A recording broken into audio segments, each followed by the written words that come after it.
மொறு மொறு ஃபிஷ் கட்லெட்டுக்கு நல்லா முள் இல்லாத மீனாக எடுத்து கொஞ்சோண்டு தண்ணி விட்டு உப்பு மஞ்சள் தூள் போட்டு வேக வச்சுக்கோங்க. தண்ணி நல்லா வத்துற அளவுக்கு வேகட்டும். அதுக்குள்ளே நம்ம 2 உருளைக்கிழங்கை வந்து குக்கரில் வச்சு வேக வச்சுக்கலாம்.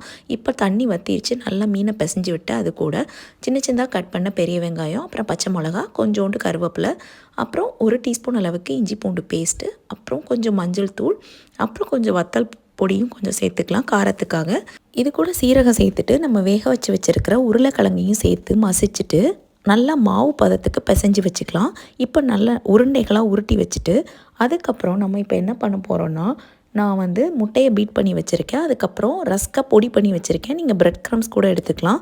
இப்போ இந்த உருண்டைகளை தட்டையாக தட்டி இந்த முட்டையில் நல்லா நனைச்சிட்டு அந்த பிரெட் க்ரம்ஸில் போட்டு நல்லா தேய்ச்சிட்டு அதுக்கப்புறம் நம்ம வந்து ஷாலோ ஃப்ரை மாதிரி பண்ணி எடுக்க போகிறோம். லைட்டாக எண்ணெய் விட்டு விட்டு நீங்கள் டீப் ஃப்ரை கூட பண்ணிக்கலாம். இப்போ மொறு மொறுன்னு கட்லெட் ரெடி ஆயிடுச்சு. நீங்களும் ட்ரை பண்ணி பாருங்கள்.